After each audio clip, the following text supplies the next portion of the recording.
রুমার গল্পের আসরে তোমাকে জানাই আবারও স্বাগত। আজ যে ছোট গল্পটি পাঠ করছি তার নাম পাখিরা জানে না। লিখেছেন বুদ্ধদেব গুহ।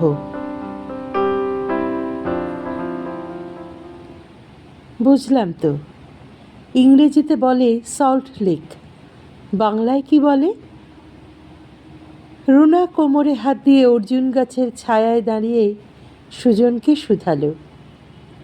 সুজন বলল, বলছি বলে একটা সিগারেট ধরালো। তারপর গাছের নিচের একটা পাথরে বসে বলল, বাংলায় বলে নোনা মাটি। বনের জানোয়ারদের আফিংয়ের মতো নেশা লাগে। রোজ একবার করে পাহাড়ি মাটিতে নুন চাটতে না এলে হরিণ সম্বরদের ঘুম হয় না। আমি তো হরিণও নই, সম্বরও নই, আমাকে এখানে নিয়ে এলে কেন? বলবো বলবো সব বলবো, সুজন বলল। রুনা ওর চশমা পরা কাটা বুদ্ধিদীপ্ত মুখটি তুলে সুজনের চোখে তাকিয়ে রইল। তারপর আবার বলল, এই বলো না, কেন এনেছ? সুজন হাত ঘুরিয়ে চারদিকে দেখালো। বলল, কেন? জায়গাটা তোমার ভালো লাগছে না?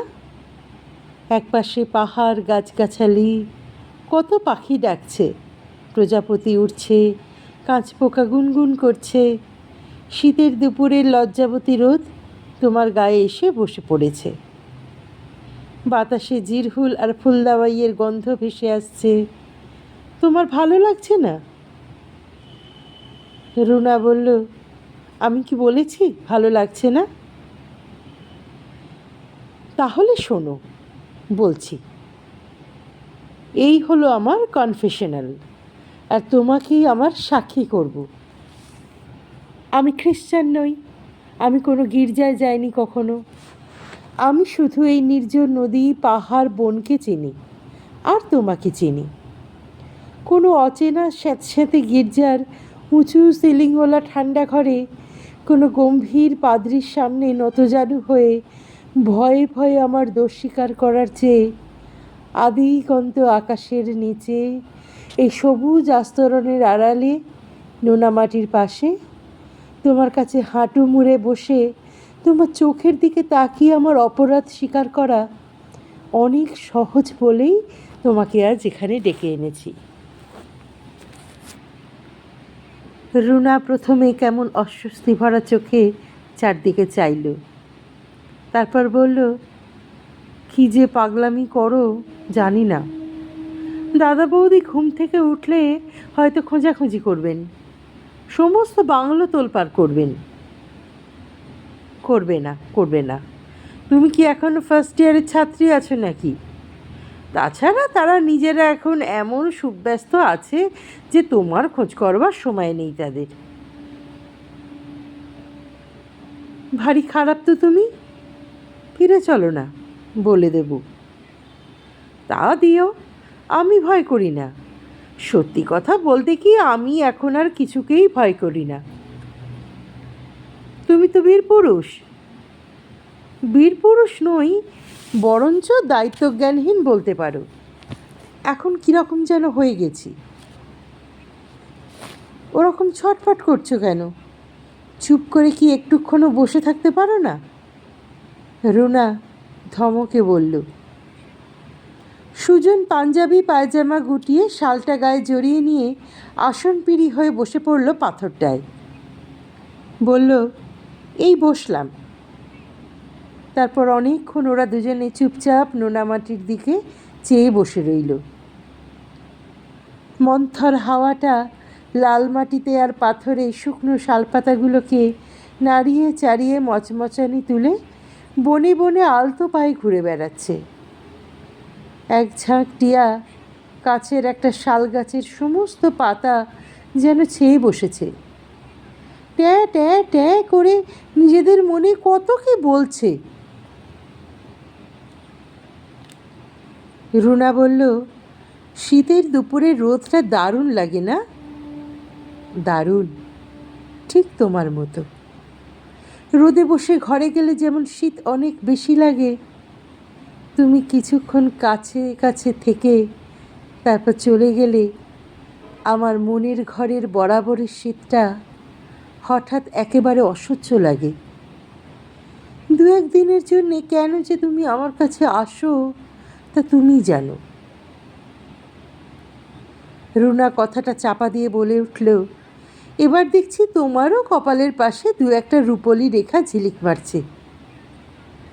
জানো, আমিও যখন সমস্ত দিন ক্লাস নেওয়ার পর বাড়ি এসে চশমা খুলে আয়নার সামনে দাঁড়াই, তখন চোখের নিচে গভীর কালো রেখাগুলি আমাকে কেবলই মনে পড়িয়ে দেয়, বেলা পড়ে আসছে, বেলা পড়ে আসছে, বেলা পড়ে আসছে। জানো, এ কথা ভাবতে ভালো লাগে না। আমার দু একজন ছাত্রীর পরপর বিয়ে হয়ে গেল, বুঝলে মশাই? কথাটা মনোযোগ দিয়ে শোনো, আমার ছাত্রীদেরও বিয়ে হয়ে যাচ্ছে। আমাকে কি তুমি এখনো ছেলে মানুষ ভাববে? তোমাকে ছেলে মানুষ আমি কোনোদিনই ভাবিনি। তবে কি ছোটবেলা থেকেই আমি বুড়ি ছিলাম? রুনা দুষ্টুমি মাখা চোখে হেসে বলল। সুজন হাসল, বলল, জানি না, হয়তো তাই ছিলে। তারপর একটু গম্ভীর হয়ে থেকে বলল, তোমার যখন তোমার ছাত্রীদের মতো বয়স ছিল, ইচ্ছে করলে তুমি তো তখনই স্বয়ংবরা হতে পারতে। রুনা রায়ের তো অ্যাডমায়ারের অভাব ছিল না। হয়তো পারতাম, কিন্তু সকলের বোধহয় সব কিছু হয় না। আমি হয়তো সবাই যে সময় যা চায় তা চাইনি। ঠিক করেছি কি ভুল করেছি তা জানি না, সত্যি। তবে এখন মাঝে মাঝে ভাবি, তোমাকেই বা এমন কষ্ট দিলাম কেন, এবং নিজেই বা অন্য একজনের জন্যে এত বছর কেন কষ্ট পেলাম। জানো সুজন, আমার মনে হয় সব কিছুরই শেষ আছে। দেখি না শেষে কি আছে। এই অবধি বলে রুনা থেমে গেল। বলল, কই, তুমি যা বলবে বলে এত দূরে হাঁটিয়ে আনলে, তা তো এখনো বললে না। সুজন একটু চমকে উঠল মনে হলো। তারপর বলল, রুনা, আমি সত্যিই এমন কিছু বলবো তোমাকে যা শুনলে তুমি হয়তো আমাকে খুব ঘেন্না করবে। তুমি হয়তো ভাববে এতদিন তুমি একজন নোংরা লোকের ভালোবাসা পেয়েছ। রুনা অধৈর্য গলায় বলল, আহ, বলোই না, কি যে গৌরচন্দ্রিকা করছো তখন থেকে। সুজন একবার কাশল, বলল, বলছি। আমি একবার বলা আরম্ভ করলে তুমি কিন্তু আমাকে থামিয়ে দেবে না। থামিয়ে দিলে আমি সত্যি সত্যি একেবারে থেমে যাব।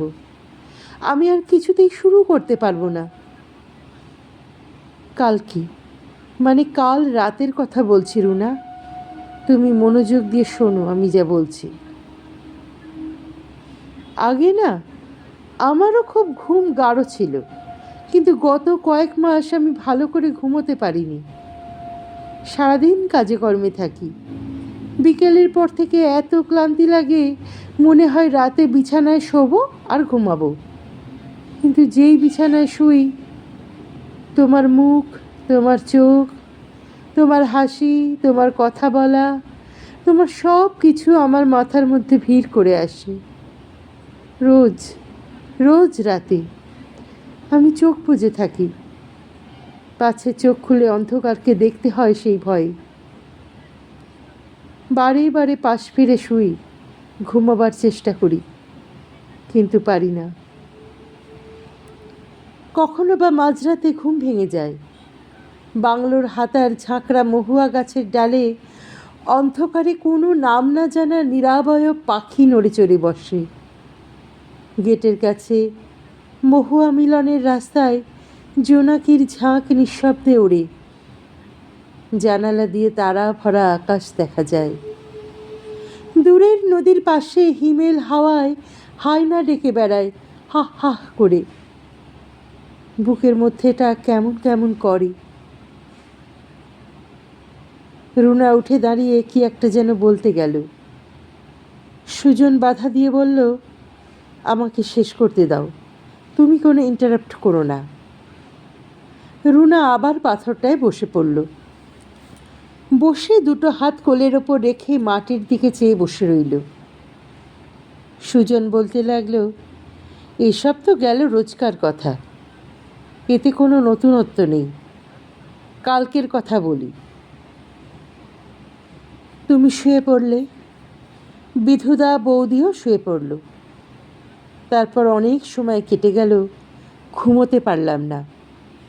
আমি জানতাম তুমি আমার ঘরের দিকের দরজা ভেজিয়ে শুয়েছ, বন্ধ করনি। নতুন জায়গায় জঙ্গলে তোমার ভয় করে, তুমি আমাকে বলেও ছিলে। মশারির ভিতর ভূতের মতো কম্বল মুড়ি দিয়ে বসে নিজেকে আমি অনেকক্ষণ বকলাম, কত বোঝালাম, বললাম ঘুমিয়ে পড়ো, ঘুমিয়ে পড়ো সুজন চ্যাটার্জি, ঘুমিয়ে পড়ো। তবু ঘুম এলো না। নিজেকে অন্ধকারে বারবার অনেক কিছু শুধলাম, কোনো স্পষ্ট উত্তর পেলাম না। তারপর কি যেন হয়ে গেল রুনা। আমার শিক্ষার দম্ভ, রুচি, গর্ব সব যে আমার কোথায় ভেসে গেল। আস্তে আস্তে চোরের মতো তোমার ঘরে ঢুকলাম।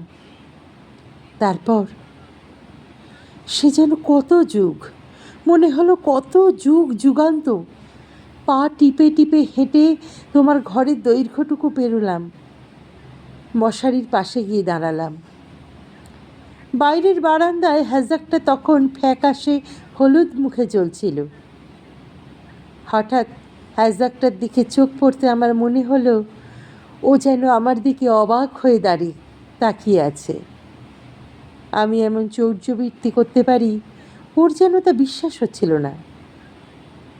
সুজন যে এমন দুর্জন হবে তা ভাবতেও পারছিল না। রুনা, তুমি আমার মুখের দিকে তাকিও না প্লিজ, আমার মুখের দিকে তাকিও না, আমি তাহলে গুছিয়ে বলতে পারবো না। তারপর শোনো, আমি তোমার মশারিটা আস্তে আস্তে তুললাম সাবধানে। মনে হলো তুমি খুব জোরে জোরে নিঃশ্বাস নিচ্ছ। তুমি তখন অঘরে ঘুমোচ্ছিলে। তোমার বেনিটা বালিশের ওপর দিয়ে বিছানার একপাশে মাথার দিকে জড়ানো ছিল। তোমার হাড়ের লকেটটা একদিকে ঝুলেছিল। তোমার বুকে নিঃশ্বাস প্রশ্বাসের সঙ্গে কম্বলের নিচে কাঁপছিল। হ্যাজাকের আলো জানালা দিয়ে তোমার মুখে এসে পড়েছিল। আমি অনেকক্ষণ তোমার মুখের দিকে তাকিয়েছিলাম। তোমার ঠোঁটের ঢেউ, তোমার চশমা ছাড়া ক্লান্ত চোখ, তোমার টিকালো নাক, তোমার শান্ত কপাল, সব সব আমি অনেকক্ষণ খুঁটিয়ে খুঁটিয়ে দেখলাম, যেন তোমাকে আগে কখনো দেখিনি। তুমি নড়লে না, চললে না, তুমি ঘন ঘুমে অঘরে শুয়ে রইলে। তারপর রুনা, শীতের রাতে তোমাকে একটা উষ্ণতার পাখি বলে আমার মনে হলো। তোমার সুন্দর তুমিকে দেখে ভয়ে আমার গলা শুকিয়ে গেল। আমার ভীষণ জল পিপাসা পেল।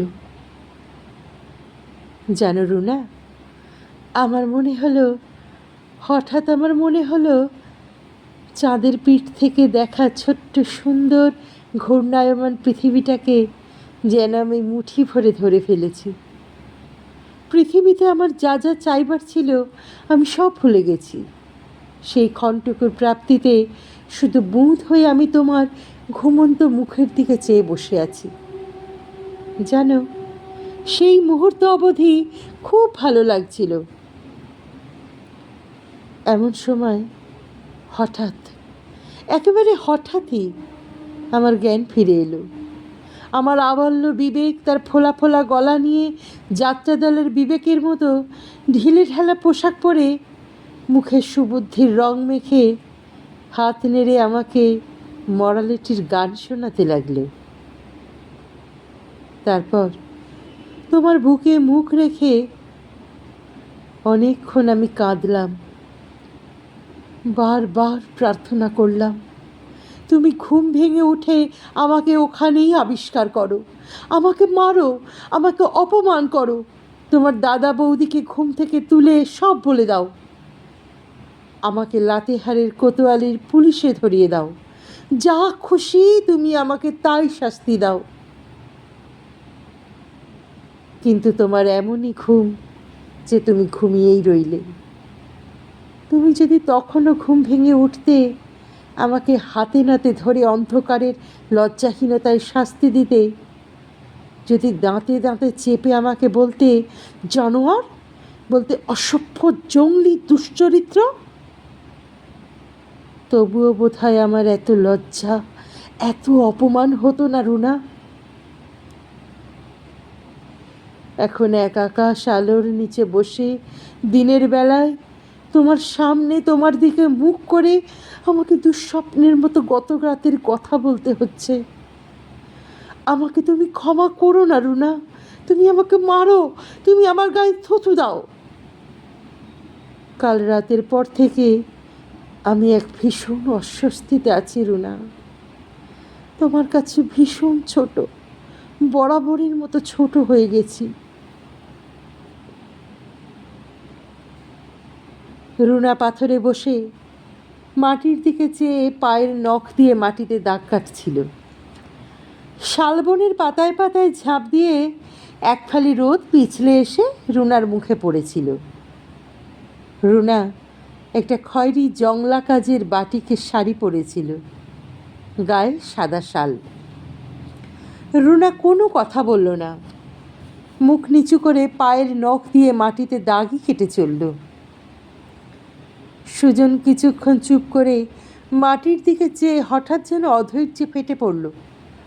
দুহাত দুদিকে ছুঁড়ে বলল, কি তুমি ভেবেছ কি চুপ করে থেকে আমাকে ক্ষমা দেখিয়ে তুমি মহৎ হবে? প্রতি মুহূর্তে তুমি আমাকে অনেক শাস্তি দাও রুনা, সেসব শাস্তির কথা তুমি জানো না। তোমার কাছ থেকে কোনো রকম দয়া আমি চাই না। না, দোহাই তোমার, আমাকে কঠিন কিছু বলো, কঠিন কিছু। বলতে বলতে সুজন দুহাতে মুখ ঢেকে রুনার কাছ থেকে দূরেই চলে যেতে লাগলো। কয়েক পা গিয়ে রুনার দিকে পিছন ফিরে একটা বুড়ো শাল গাছের গুঁড়ির পাশে হঠাৎ দাঁড়িয়ে পড়ল। রুনা এতক্ষণে মুখ তুলল। মুখ তুলে অনেকক্ষণ এক দৃষ্টে পিছন ফেরা সুজনের দিকে তাকিয়ে থাকল। বেশ কিছুক্ষণ পর রুনা ডাকল ওকে, এই শোনো, আমার কাছে এসো, তোমার সঙ্গে কথা আছে, এসো বলছি। সুজন এলো না, তবুও তেমনিভাবে পিছন ফিরে দাঁড়িয়ে রইল। রুনা পাথর ছেড়ে উঠে ওর কাছে গিয়ে ওর মুখোমুখি দাঁড়ালো। তারপর দুহাত দিয়ে সুজনের মুখ ঢাকা দুহাত নামিয়ে রুনা হঠাৎ বলে উঠল, আমি তখন জেগেছিলাম সুজন। তারপর সুজনের হাত ধরে টেনে পাথরগুলোর কাছে নিয়ে যেতে যেতে খুব আস্তে আস্তে বলল, আমি মহৎ নই সুজন, আমার তোমাকে ক্ষমা করার কোনো প্রশ্নই নেই। কাল তুমি যেই দরজা ঠেলে ঘরে ঢুকলে অমনি আমি চোখ বন্ধ করে মরার মতো শুয়ে রইলাম। তার আগে আমি জানালা দিয়ে বারান্দায় ঝোলানো হ্যাজাকটার দিকে চেয়েছিলাম। ওটার চারপাশে নানান রকম বড় বড় পোকা উঠছিল, তাই দেখছিলাম। আমার ভয় করছিল, আমি ঘুমোতে পারছিলাম না। তুমি দরজা ঠেলে এলে, আমার কাছে এলে, তারপর আমার মুখের কাছে মুখ নিলে। আমি চোখ বুজে শুয়ে থেকে তোমার মুখে সিগারেটের গন্ধ পেলাম। তারপর তুমি যখন যা বললে তাই করলে। সুজন, ক্ষমা করার প্রশ্ন ওঠে না এতে। হয়তো তুমিই ক্ষমা করবে আমাকে। ক্ষমা করা উচিত। কাল তুমি যখন আমার কাছে, আমার বুকের কাছে, আমার বুকে মুখ রেখে আমাকে জড়িয়ে রইলে, আমি জানি তুমি তখন কাঁদছিলে। তোমার গাল বেয়ে তোমার চোখের জল আমার গলায় গড়িয়ে পড়ছিল। তুমি জানো না, আমার সমস্ত শরীর, আমার সমস্ত মন শুধু আমাকে তাড়িয়ে নিয়ে যাচ্ছিল একমাত্র অমোঘ পরিণতির দিকে। তোমাকে দুহাতে জড়িয়ে ধরে তোমার সঙ্গে কাঁদতে। কেন যে পারলাম না জানি না। হয়তো আমি জেগে গেলে তুমি লজ্জা পাবে, এই ভয় আমার মনে ছিল। অথবা জানি না, আমি হয়তো ভয় পেয়েছিলাম।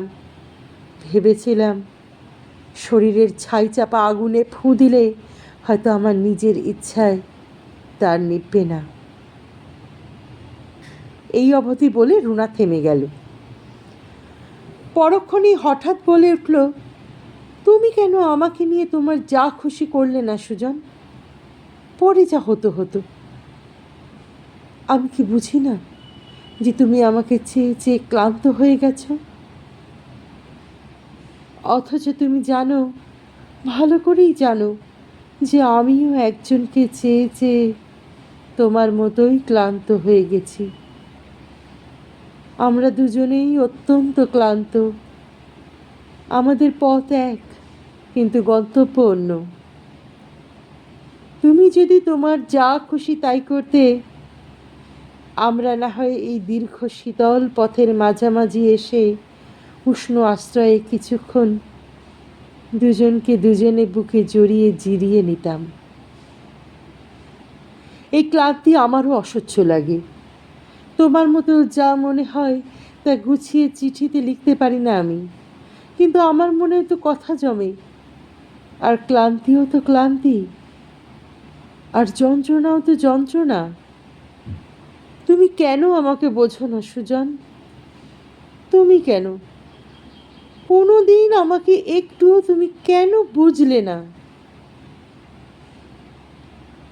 তারপর আর কেউ কোনো কথা বলল না। ওরা দুজনের দিকে দুজনে মুখ করে বসে রইল। দুপুরের হাওয়ায় শুকনো পাতা উঠতে লাগলো। রুনার মনে হলো ওরা দুজনের দাঁড় বেয়ে একটি নদীতে অনেক দূরে চলে এসেছিল। মাঝ নদীতে এসে দুজনের হাত থেকেই কোনো দৈব দুর্বিপাকে দাঁড় দুটি জলে পড়ে গেছে।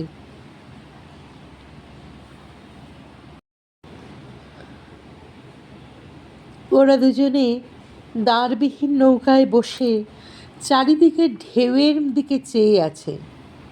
নৌকাটা ঘুরছে, টলমল করছে। ঠিক ভয় নয়, কি এক অনামা শীতল অনুভূতিতে রুনার মন ভরে আছে। অনেকক্ষণ পর রুনা বলল, আমরা দুজনেই দুজনকে ক্ষমা করে দিই, বুঝলে সুজন? তুমি আমাকে আর আমি তোমাকে।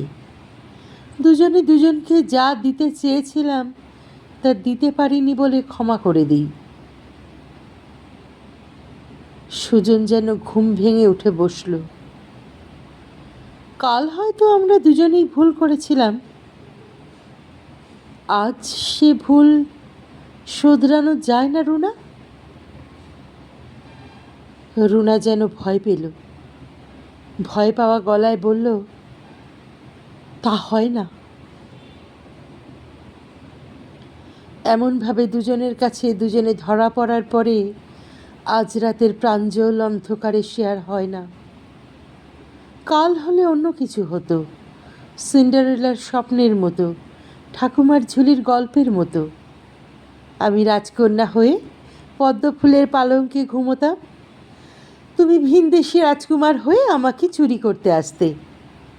আফটার অল সে ব্যাপারটা অনেক রোম্যান্টিক হতো। ভেবে দেখো সুজন, জীবনে তুমি, আমি, সকলে যা কিছু অনুক্ষণ করি বা করাই, তার সবটাই স্থূল, আটারলি গ্রস। তাই জীবনের দু একটি প্রধান প্রধান ঘটনাও রোম্যান্টিক না হয়, তার চেয়ে সুজন সে দুর্ঘটনা না ঘটাই ভালো। এইটুকু বলে রুনা থেমে গেল। রুনা হাঁপাতে লাগলো। রুনার মনে হলো ও যেন এক্ষুনি ওকে নিজেকে খুব কঠিন কিছু বুঝিয়ে উঠল। আজকাল রুনা বোঝে যে ছাত্রীদের কিছু বোঝানো অনেক সহজ নিজেকে কিছু বোঝানোর চেয়ে। কেউ এরপর আর কোনো কথা বলল না। রুনা বুকের কাছে দু হাঁটু জড়ো করে হাঁটুর ওপর চিবুক রেখে নোনামাটির দিকে চেয়ে রইল। সুজন অনেকগুলো কাঠি নষ্ট করে শেষ পর্যন্ত সিগারেট ধরালো। রোদ পড়ে এসেছে। নোনামাটির ওপর শাল গাছের ছায়াগুলো দীর্ঘতর হয়েছে। একটি ঠান্ডা সোঁদা ভাব মাটি থেকে আস্তে আস্তে উঠতে আরম্ভ করেছে। ওরা দুজনেই নোনা মাটির ওপর শাল গাছের প্রলম্বিত ছায়ার দিকে চেয়ে অপসৃয়মান উষ্ণতার কথা ভাবতে লাগল। এমন বিকালে সকলের মনেই একটা শীতার্ত একাকিত্ব এসে বাসা বাঁধে, যে একাকিত্ব প্রত্যেকের একান্ত নিজস্ব, যে একাকিত্ব সম্বন্ধে বাইরের কারোর কিছুই করণীয় থাকে না। অনেকক্ষণ পর সুজন বলল, চলো উঠি এবারে। বেলা পড়লেই জানোয়ার আসতে শুরু করবে এখানে নোনা মাটিতে। এখানে আর না থাকাই ভালো। রুনা নিস্পৃহ গলায় বলল, চলো। ওরা দুজনে জঙ্গলে বিকেলের লাল মাটির পথ হাঁটতে লাগলো পাশাপাশি।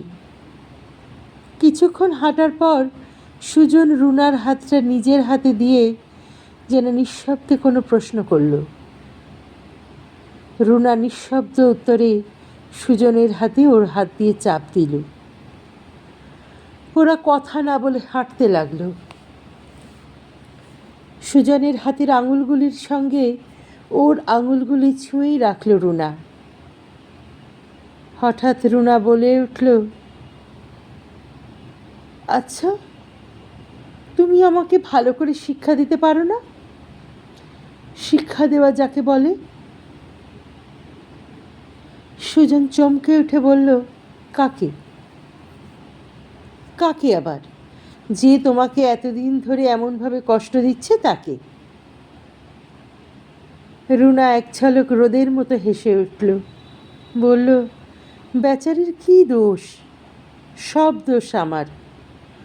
প্রথম দিন থেকেই তো ও আমাকে মানা করে এসেছে, বারবার মানা করেছে, বলেছে, আমাকে কত বুঝিয়েছে যে বিবাহিত লোককে ভালোবাসলে কপালে অনেক দুঃখ।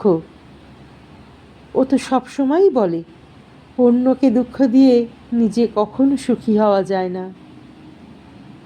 ও যখন সেরকমভাবে সুখী হতে চায় না, তো ওকে দোষ দিয়ে কী লাভ বলো? তাছাড়া শিক্ষা দেবার কথাই যদি বলো, তো তুমি আমাকে শিক্ষা দাও না কেন? আমি জানি আমিও তো তোমাকে কম কষ্ট দিইনি। অবশ্য কোনো কষ্টই আমি ইচ্ছা করে দিইনি, কিন্তু তুমি পেয়েছো, আমার জন্যেই পেয়েছো এবং পাচ্ছ। তুমি আমাকে শিক্ষা দাও না কেন? আমার সঙ্গে খারাপ ব্যবহার করতে পারো না কেন? একবার রাগ করে চিঠি লিখলে 10 বার ক্ষমা চেয়ে কেন চিঠি লেখো? এই কেনর জবাব দাও। জবাব নেই। সুজন বলল, আমি তোমাকে দুঃখ দেবার কথা ভাবতে পারি না। রুনা বলল, আমিও হয়তো তাকে দুঃখ দেবার কথা ভাবতে পারি না। তারপর বলল, এসব কথা এখন থাক। আমার কপালের পাশে শিরাগুলো দপদপ করছে, বড় কষ্ট পাচ্ছি সাইনাসাইটিসে। ডাক্তার দেখাও। অনেক কষ্ট তো এমনিতেই পাচ্ছ, আবার অসুখ বিসুখের কষ্ট কেন? নিস্পৃহ গলায় বলল সুজন।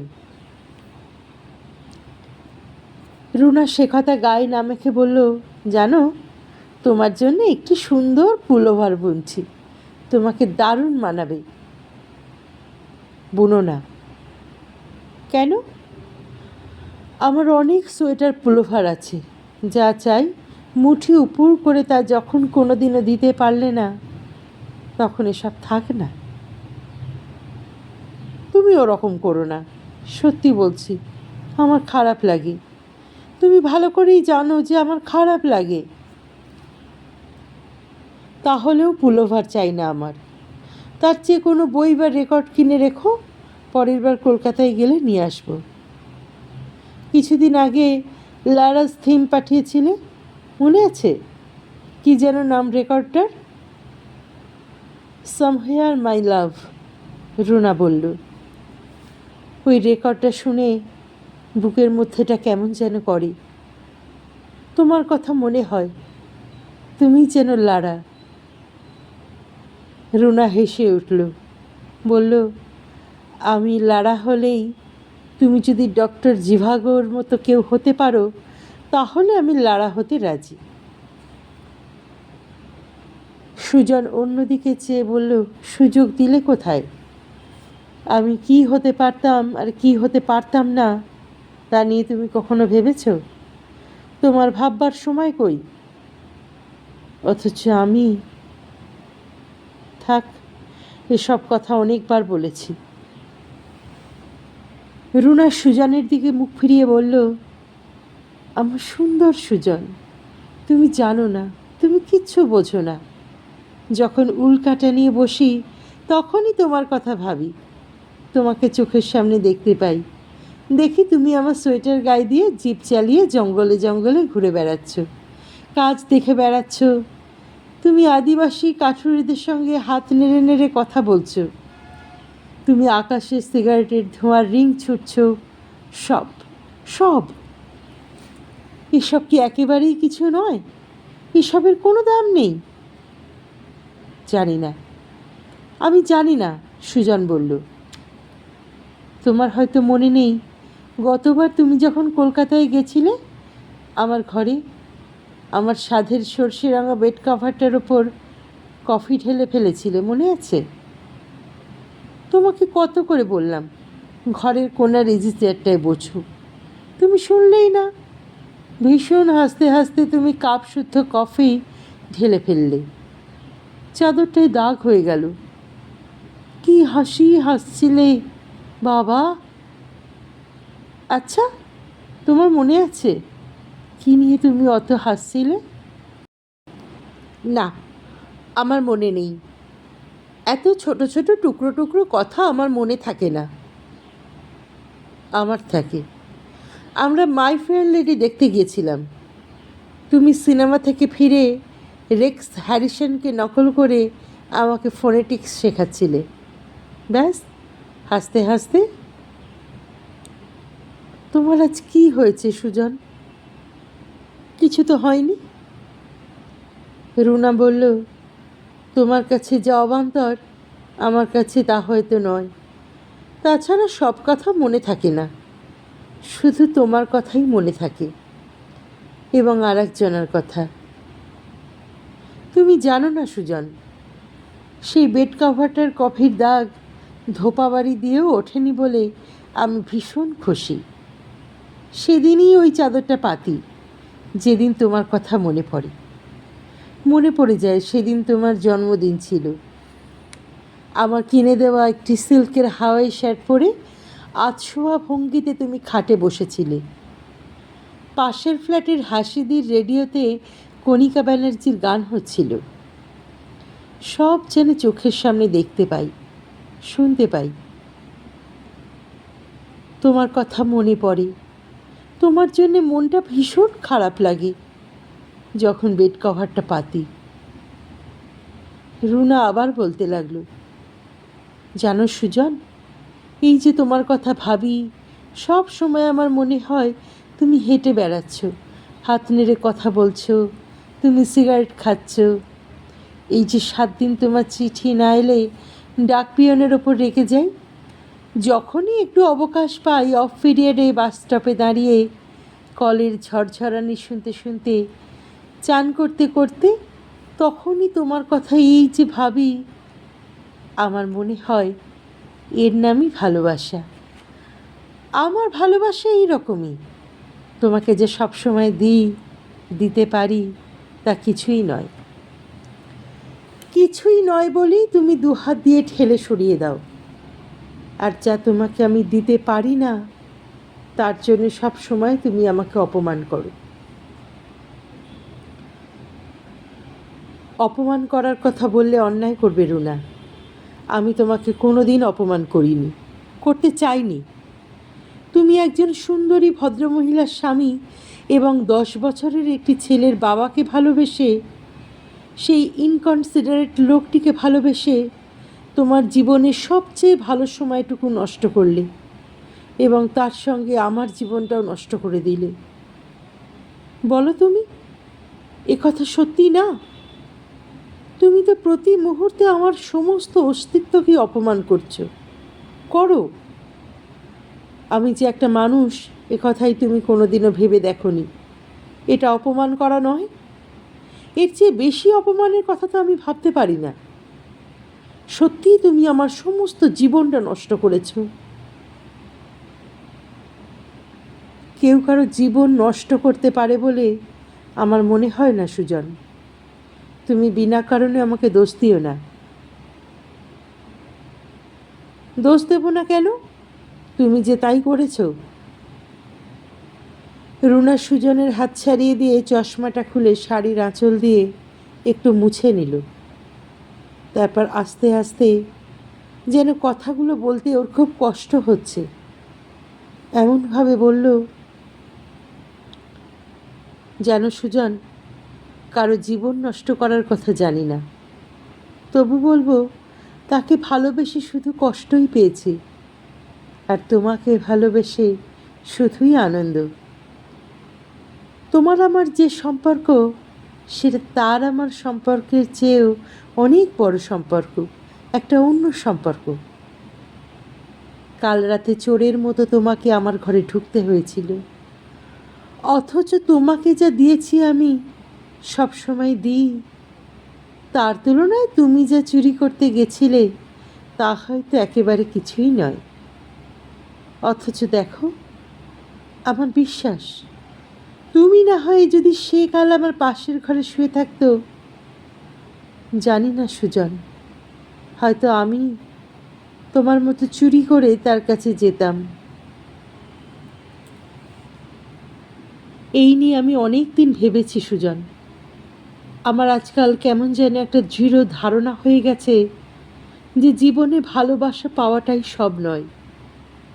শুধু ভালোবাসা পেয়েই মন ভরে না, নিজে আবেগে আসলে সে আনন্দে তীব্রভাবে কাউকে ভালোবাসতে পারাটাও অনেকখানি।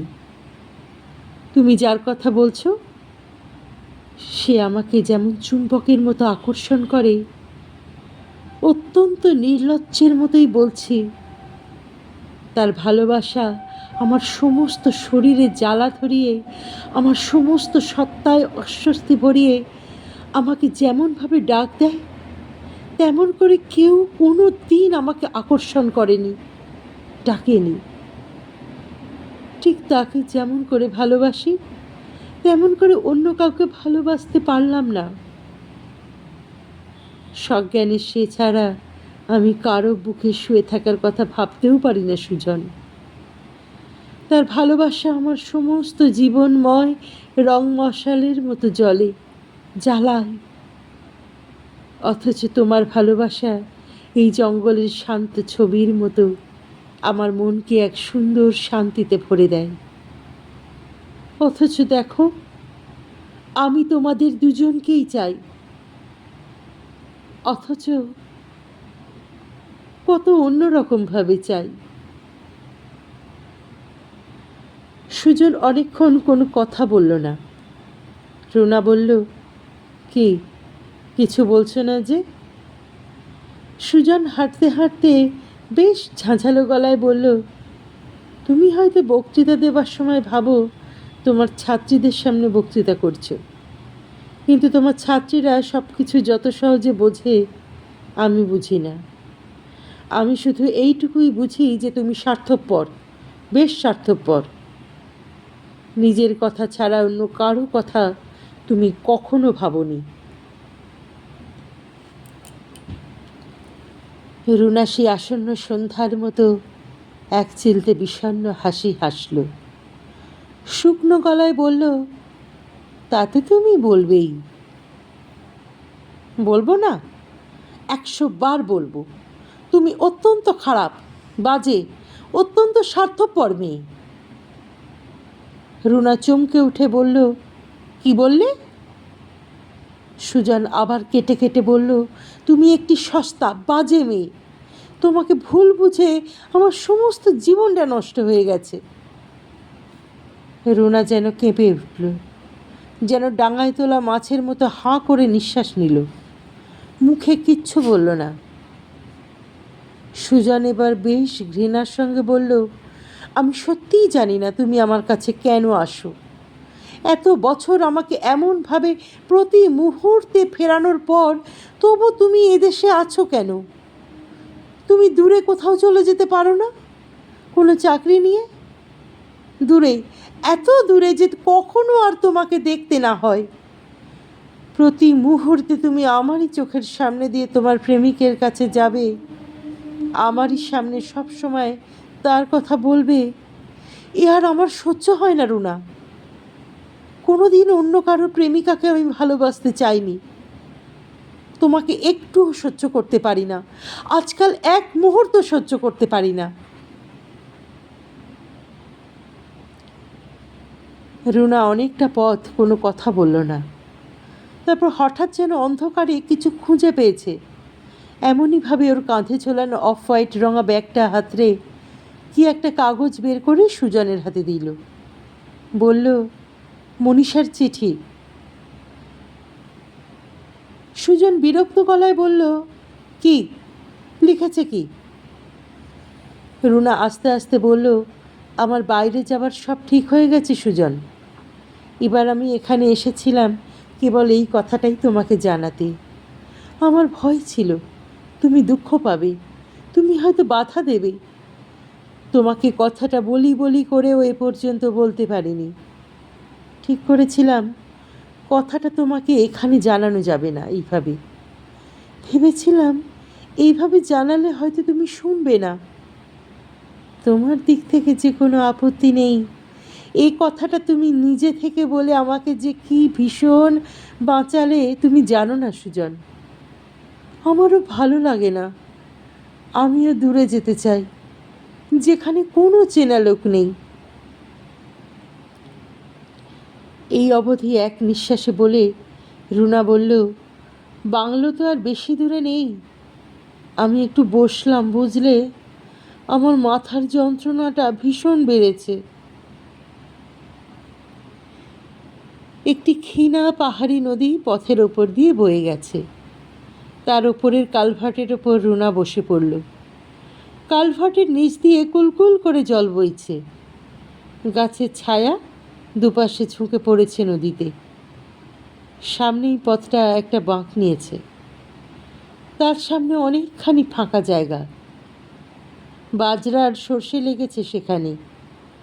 হলুদ আর সবুজে সমস্ত পাহাড়তলিটিকে গালচে ছাওয়া বলে মনে হচ্ছে। দূরে শিরিন বুরুর পাহাড় দেখা যাচ্ছে। নদীর জলে গাছগাছালির ফাঁকে ফাঁকে দু এক ফালি রোদ এসে পড়েছে। সেই পড়ন্ত রোদের দিকে চেয়ে রুনা চুপ করে বসে রইল।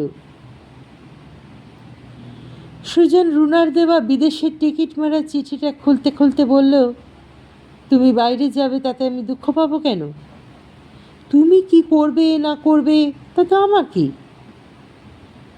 বলেই চিঠিটা খুলে দু হাতে ধরে পড়তে লাগলো। সমস্ত জঙ্গল আর পাহাড়তলি পাখিদের কলকাকলিতে ভরে উঠেছে। রুনা পাহাড়তলির দিকে আরেকবার তাকালো। তারপর চশমাটাকে খুলে আবার কাঁচ দুটোকে আঁচল দিয়ে মুছল। ওর চোখে কি যেন হয়েছে, চশমাটায় কেবলই ঝাপসা দেখে। এমন সময় সুজন রুনার কাছে এসে কালভার্টে ওর পাশে বসে পড়ল। চিঠিটা মেলে ধরে অবিশ্বাস্য গলায় শুধালো, তুমি চলে যাবে ব্রিটিশ গায়ানাতে? রুনা আস্তে আস্তে বলল, হ্যাঁ, বললাম তো তোমাকে। তারপর মুখ না তুলেই বলল, জানুয়ারির 19-এ যাব, সব ঠিক হয়ে গেছে। আমার যে কোয়ালিফিকেশন, তাতে এমন সুযোগ আর হবে না।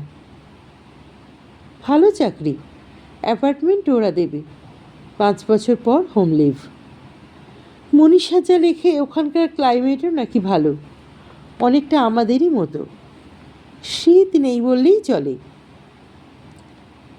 তারপর একটু থেমে বলল, যদি সময় পাও এবং ইচ্ছে করে তাহলে আমার কাছে একবার বেড়াতে যেও।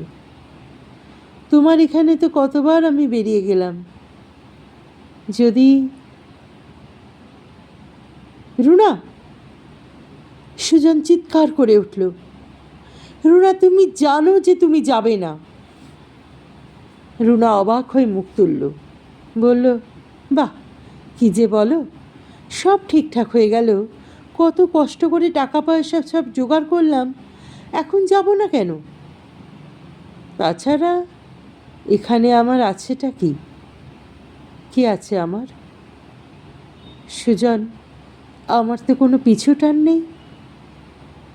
আমি যাব।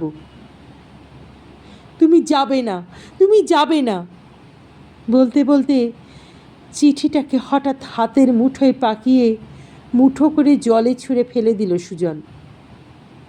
তোমরানো চিঠিটা জলের ওপর একবার নেচে উঠে পাথরে পাথরে ধাক্কা খেয়ে ভেসে গেল। রুনা দাঁড়িয়ে উঠে বলল, ইস, কী করলে বলো তো? ওর মধ্যে যে অনেক কিছু দরকারি ইনফরমেশন ছিল, কী করলে তুমি? রুনা, আমি জানি তুমি যাবে না, তুমি যেতে পারবে না। রুনা বসে পড়ে বেশ শক্ত গলায় বলল, আমি জানি যে আমি যাব, তুমি আমাকে মানা করবার কে? আর মানা করলেই বা তা আমি শুনবো কেন? অনেক দিন হলো, এবার আমি আমার নিজের দিকে তাকাবো। আমার নিজের দিকে তাকাবার সময় হয়েছে এবার। রুনা, তুমি যাবে না। আমি যাব, যাব, যাব। সুজন হঠাৎ বাচ্চা ছেলের মতো কেঁদে উঠল। কেঁদে হাঁটু গেড়ে বসে রুনার কোলে মাথা রেখে হাউ হাউ করে কাঁদতে লাগলো। তুমি যাবে না রুনা, তুমি যাবে না, তুমি যাবে না রুনা। বলতে বলতে মাথাটা ওর কোলে এপাশ ওপাশ করতে লাগলো। রুনা কথা না বলে স্থির হয়ে বসে রইল, পাহাড়তলির দিকে মুখ করে। রুনা নিজেকে শক্ত করার চেষ্টা করল। সুজন একেবারে ভেঙে পড়ে ফোঁপাতে ফোঁপাতে বলতে লাগলো, তোমার কাছ থেকে আমি আর কিচ্ছু চাই না রুনা, আর কোনোদিন কিচ্ছু চাইব না। তোমার যাকে খুশি তুমি তাকে ভালোবাসো। আমাকে শুধু মাঝে মাঝে তোমাকে একটু দেখতে দিও, মাঝে মাঝে আমার কাছে এসো। তুমি অত দূরে যেও না রুনা, তোমাকে মাঝে মাঝে না দেখতে পেলে তোমার পায়ে পড়ি রুনা, তুমি যেও না, তুমি ওখানে যেও না। রুনা এতক্ষণ শক্ত ও স্থির হয়ে বসেছিল। এখন কি করবে বুঝতে না পেরে হঠাৎ দুহাত দিয়ে সুজনের মাথার চুলে হাত বোলাতে লাগলো। দুহাতে ওর মাথাটা ধরে রইল অনেকক্ষণ। বলল, সুজন ওঠো। সুজন, কি ছেলে মানুষই করছো? আমরা কি এখনো ছেলে মানুষ আছি? রুনার খুব নার্ভাস লাগতে লাগলো নিজেকে। ওর কোল থেকে মুখটা তুলে সুজন তবু বলল, রুনা তুমি কথা দাও, আমাকে তুমি কথা দাও, যাবে না? রুনা কথা দাও। রুনা কোনো উত্তর দিল না, চুপ করে বসে উদাস চোখে চেয়ে রইল। কতগুলো লম্বা গলাওলা পাখি পাহাড় আর উপত্যকাটার মধ্যে গ্লাইডিং করে ভেসে বেড়াচ্ছিল। ওরা ডানা নাড়াচ্ছে না একটুও। ওই শান্ত পাহাড়ি পটভূমিতে ওর মনের এক বিষণ্ণতম মুহূর্তে ওদের ভেসে বেড়ানো দেখতে দেখতে রুনার চোখের কোণ জলে ভরে উঠল।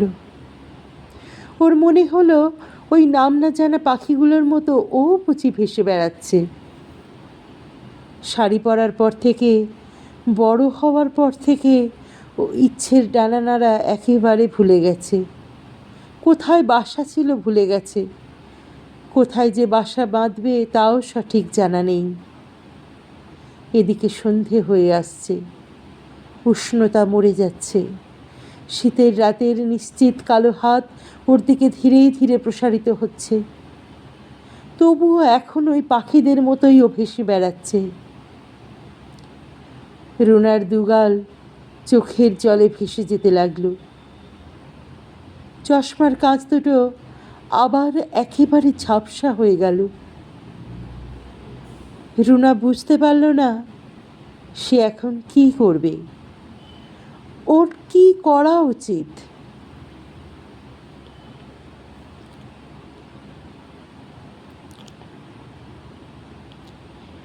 আজকের গল্পটি কেমন লাগলো? তোমার মূল্যবান মতামত অবশ্যই কমেন্ট করে লিখে জানিও। গল্পটি ভালো লাগলে একটি লাইক করো এবং শেয়ার করে দিও পরিচিত এবং প্রিয়জনদের মধ্যে। আর যারা এখনও চ্যানেলটি সাবস্ক্রাইব করোনি তারা কিন্তু অবশ্যই চ্যানেলটি সাবস্ক্রাইব করে দিও। অনেক অনেক ধন্যবাদ। নমস্কার।